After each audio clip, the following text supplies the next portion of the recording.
E aí, samaritanas, tudo bem com vocês? Hoje é o segundo vídeo da série Cartas da Prisão e a gente vai abordar o capítulo 2 e 3 de Filipenses. Se você não assistiu o primeiro vídeo, corre aqui na descrição porque eu coloquei o link e lá a gente fala sobre o capítulo 1. Bom, eu já adianto que esse vídeo, esses dois capítulos, tem muita pérola, tem muita coisa interessante que dá pra gente ficar assim por horas em cada versículo, mas eu tentei resumir o máximo que eu pude para que nosso vídeo fique mais dinâmico e, ao mesmo tempo, que a gente consiga desfrutar de uma boa interpretação, de um bom tempo ali de leitura da palavra. Então, bora lá para o vídeo. Segundo capítulo é uma exortação à humildade e à unidade. Paulo incentiva que os filipenses vivam em união e amor, considerando os outros superiores a eles mesmos. Olha o que aqui diz o verso 3. Nada façais por contenda ou por vanglória, mas por humildade. Cada um considere os outros superiores a si mesmos. Apesar dos filipenses serem uma igreja engajada na questão da propagação do evangelho, do sustento do evangelho, né? E quando eu digo isso em relação à questão financeira mesmo, porque eles ajudavam muito o apóstolo Paulo com recursos financeiros, eles eram muito generosos nesse aspecto. Entretanto, existia um problema entre eles, o egoísmo. Existia uma espécie de competição interna para ver quem servia mais, mas na verdade com o intuito de se destacar mais. Mais atual que isso, impossível. Então realmente existia essa competição entre eles, de um querer servir mais do que o outro para, no fim das contas, se destacar mais, aparecer mais. Por isso que Paulo fala dessa questão da vanglória, porque é como se eles quisessem atingir um nível cada vez mais alto, e isso era muito incentivado entre eles, mas com a motivação completamente equivocada. Paulo já corta isso de uma vez por todas. Olha, considerem os outros superiores a vocês mesmos. Quem vocês pensam que vocês são, gente? Vocês estão usando do evangelho, do serviço, para poder buscar glória para vocês mesmos. Espera aí que não foi isso que eu ensinei para vocês. Então a gente já inicia o capítulo 2 com essa exortação de Paulo aos filipenses. E em seguida, ele dá o maior exemplo de todos, Cristo. Exemplo de humildade, de obediência, e por isso Deus o exaltou ao mais alto lugar. Olha o que diz aqui o verso 5. De sorte que haja em vós o mesmo sentimento que houve em Cristo Jesus. Ele se esvaziou, tomando a forma de servo, isso está no verso 7. Ele foi obediente até a morte de cruz e Deus o exaltou de forma soberana. Cristo é apresentado aqui para os filipenses como o principal, como o maior modelo de humildade, de obediência, de alguém que era Deus, mas não considerou o fato de ser Deus, não atribuiu isso como uma vantagem. Pelo contrário, ele se esvaziou, ele experimentou a maior humilhação de todas, que foi mesmo sendo Deus, deixou a sua glória de lado e se tornou homem, se tornou um ser humano como eu, como você. E por causa disso, Deus o exaltou. Deus é que o exaltou. Perceba. Então, era isso que Paulo queria deixar claro para os filipenses. Olha, esse aqui é o modelo de Cristo, tá? Que vocês devem seguir, que eu devo seguir. E o que está acontecendo aí está muito diferente do exemplo, né, que Cristo deixou para a gente. Do verso 12 ao 18, Paulo alerta, né, orienta eles a desenvolverem a salvação com temor e tremor. O que isso quer dizer? Agora, um parêntese, tá? Eu vou trazer uma interpretação minha em relação a esse texto, a esse contexto que Paulo está dizendo aqui. Se você pesquisar mais a fundo, você vai encontrar outras interpretações em relação a este texto, a este contexto, e está tudo bem. Você e Deus aí é que decide qual linha você vai seguir e etc. Bom, a minha interpretação, de acordo com esse texto, é a seguinte. A salvação, ela é um presente, ela é uma dádiva de Deus para quem? Para a humanidade. João 3,16 diz que Deus amou o mundo de tal maneira que deu o seu único filho, Jesus. Jesus é o quê? Representa o quê? Salvação. Deu o seu único filho para que ninguém morra, mas que tenha vida eterna. Então, assim, salvação é um presente que Deus enviou para a humanidade. Ainda que sejamos pecadores, sem merecer, Deus nos deu este presente. Deus disponibilizou o seu Filho em sacrifício para salvar a humanidade. Entretanto, nem todos, apesar da salvação estar disponível para todos, conforme João 3,16, nem todos serão salvos. E isso, de fato, é uma verdade. Nem todo mundo vai alcançar a salvação. Lá em Eclesiastes 3,11 diz assim: Ele fez tudo apropriado ao seu tempo. Também pôs no coração do homem o anseio pela eternidade. Mesmo assim, este não consegue compreender inteiramente o que Deus fez. Em resumo, minha interpretação, tá? Todo ser humano anseia pela salvação. Todo ser humano, ainda que inconsciente, anseia por Deus, anseia por algo divino. E esse algo divino é Deus. Por que eu digo que todo ser humano busca por isso, ainda que conscientemente? Gente, as pessoas elas estão o tempo todo buscando respostas em vários lugares. Seja em religiões, né, como o espiritismo, o budismo, seja no ateísmo, ele está em busca de respostas. Mas, na verdade, essa resposta que ele tanto busca tem a ver com esse desejo pela eternidade. Porque a palavra diz, nós acabamos de ler, que Deus coloca em nós o anseio, no nosso coração, o anseio pela eternidade. Então, nós viemos dele e o pecado foi essa divisão que nos separou de Deus. Mas nós viemos dele, nós somos criação dele. Então, todo ser humano tem em seu coração essa falta, esse desejo, esse anseio, ainda que ele nem saiba disso. Por isso que eu digo que a salvação, ela de fato está disponível a todos, porque Jesus veio e morreu por todos. Entretanto, nem todos desenvolverão essa salvação, como está lá no verso 13 de Filipenses capítulo 2. E o que significa esse desenvolver a salvação? Bom, primeiro eu preciso te mostrar que Deus ele não é uma espécie de xerife, ele não é uma espécie de patrão, sabe, que fica ali com uma faca no nosso pescoço, é aquela coisa, né, punitiva. Deus ele é justo, tá? Mas esse desenvolver a salvação com temor e tremor, né, com temor, não tem a ver com uma escravidão, sabe, com uma imposição. O nosso grande temor, na verdade, deve estar em desapontar o coração de Deus, em desagradar o coração de Deus, entende? De que forma eu desagrado o coração de Deus? Pecando. Ah, Giovana, mas a gente peca todos os dias, nós somos pecadores, né? Mas existe uma grande diferença entre um pecador que se arrepende e um pecador que peca constantemente, voluntariamente, sem o menor resquício de arrependimento. Então, o grupo que nós precisamos pertencer é esse: pecadores que se arrependem, pecadores cujo pecado é um acidente, e quando isso acontece, é algo assim que causa em nós um arrependimento severo, um arrependimento de fato genuíno, como eu já falei em alguns outros vídeos aqui, não apenas um remorso. Então, esse temor que Paulo fala no desenvolver a salvação tem a ver com isso. Esse receio, sabe? Esse medo de desagradar o coração de Deus. Eu falo muito sobre isso no e-book que eu escrevi, que é o Jardim Particular. Ali eu falo que existem formas de você agradar o coração de Deus, da mesma forma que você estuda agradar uma pessoa que você ama.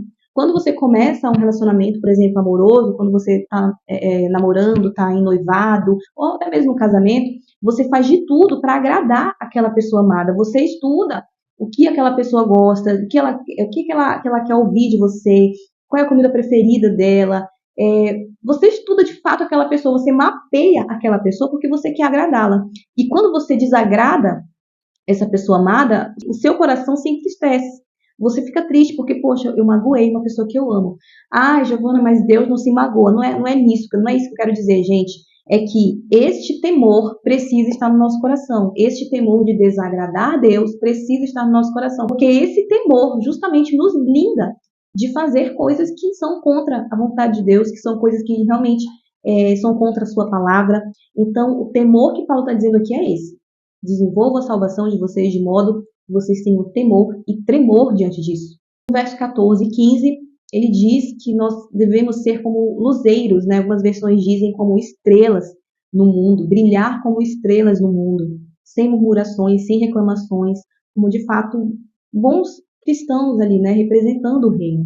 Do 19 ao 30, entram dois personagens muito importantes, muito interessantes aqui nessa história: Timóteo e Epafrodito. Timóteo era filho de mãe judia, de pai grego. Provavelmente se converteu quando Paulo passou ali por Listra. Ele se tornou discípulo, companheiro de Paulo no ministério, e Paulo inclusive até chama ele, né, de forma carinhosa, como um filho na fé. Timóteo, ele era alguém que se preocupava genuinamente com os crentes, com os outros, né? Se preocupava mais com os outros do que consigo mesmo.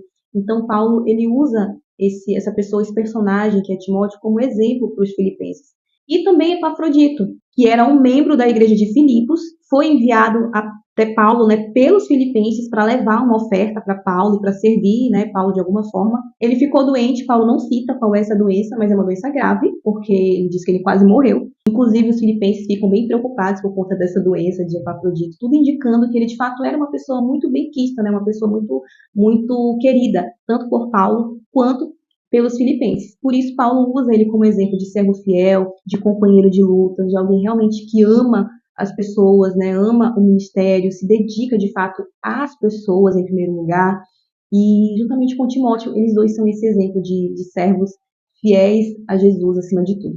Depois de falar sobre relacionamento no capítulo 2, Paulo reforça no início do capítulo 3 em relação à alegria, que é o assunto principal da carta aos Filipenses. A alegria cristã, ela não é algo circunstancial, ela é algo completamente desvinculado das circunstâncias, porque quando você se alegra no Senhor, isso quer dizer que você é capaz de se alegrar mesmo em circunstâncias boas ou em circunstâncias ruins. A nossa alegria não são momentos, a nossa alegria é Cristo, independente dos momentos bons.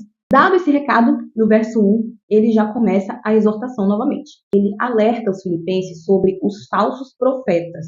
Essas pessoas, provavelmente judaizantes, né, é um termo que os historiadores usam, eles visitavam as igrejas gentias e eles começavam a disseminar uma série de heresias para tumultuar, para realmente desvirtuar, tirar o foco ali dos ensinamentos, né, de Cristo.